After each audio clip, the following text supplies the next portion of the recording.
We are moderatorless tonight, I think. Or Just gonna do That's okay, Bill. Or do we have a moderator? I've got one on the way for you. Well, I'll moderate myself then. You got it. My name's Bill Farmer, and I voice a dog for a living. You know.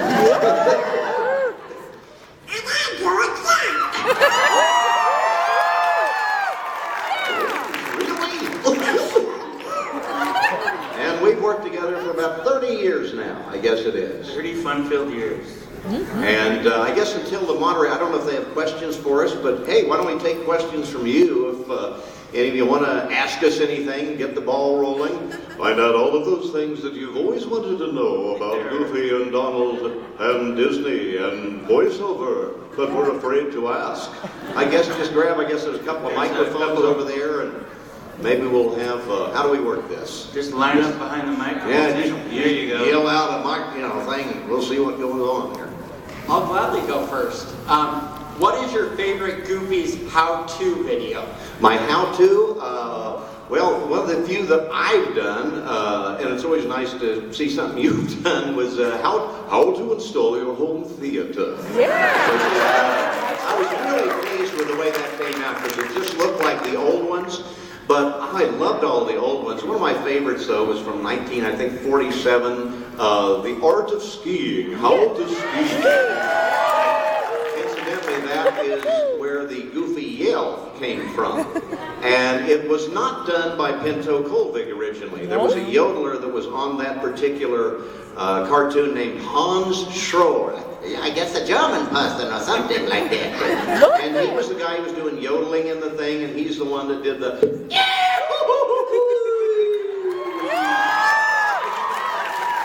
Which, when I do that, and they ask me to do that frequently when I'm working, I always have to do it twice.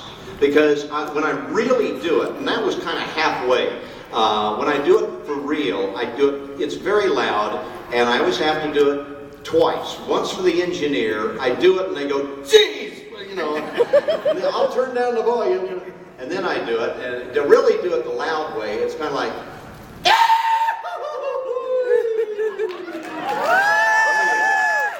the Goofy yell. Many engineers have lost their hearing thanks to Bill. Want to go over there? Yeah.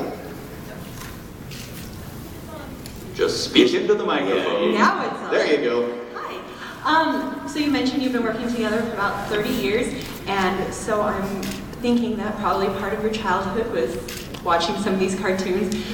As a kid and a teenager, were you thinking, I'm going to be Goofy when I grow up, I'm going to be Donald Duck? Or did it just kind of happen, you saw somebody try to recruit As a teenager, I was Goofy, but didn't know it'd be paying as well, I did. I you don't know feel how it? many of you in the room know because we don't have a moderator who is supposed to. But I was actually born in Salt Lake City. What?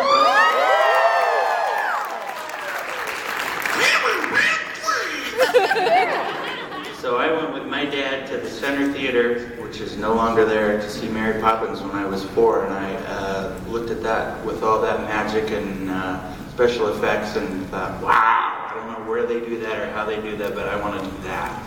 So from that point on, I kind of set all my goals to work for Disney, and I went to Cal Arts and went to animation school and became a traditional animator on Little Mermaid, and Beauty and the Beast, and The Lion King. And then I didn't actually plan to do Donald. I was friends with Clarence Nash, who was the original voice of Donald Duck, and he took me under his wing, pun intended, and showed me how to do it, and the rest is history. And Billy came from Kansas. Yeah, I grew up in a little town in south central Kansas where, it's like 7,000 and it's like we have wheat and tornadoes. That's all.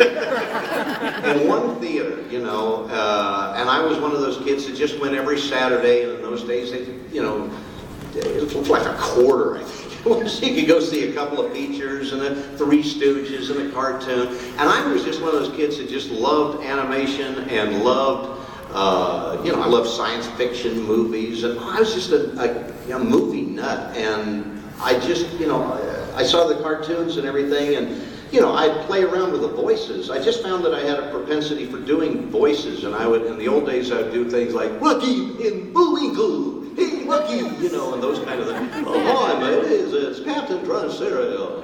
Stays crunchy, even in milk. Exit, stage left, Snagglefoot. Hi-ho, can I be for you? And I would just practice those times. And my friends thought it was cool. Hey, man, do a voice, really good.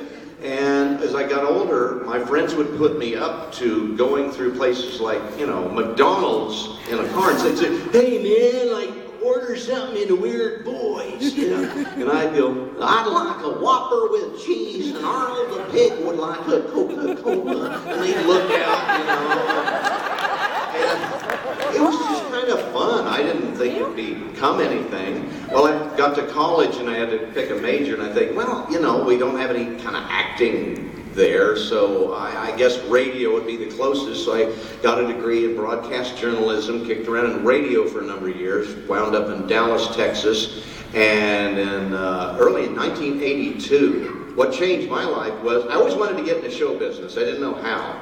And I was too afraid to move to California and give it a shot. So in Dallas, there was a comedy club there that I saw, you could go up and anyone could go up and write 5 minutes, and then you'd sign up in a list and you'd go up and do your 5 minutes and either get booed at or they'd like you or whatever.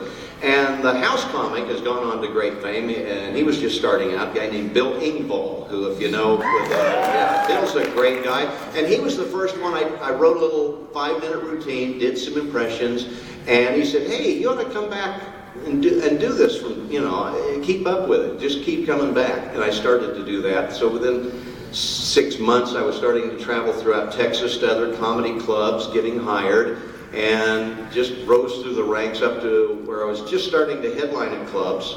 And on the advice of an agent in Dallas, said, why don't you go out to Hollywood and see what you can do?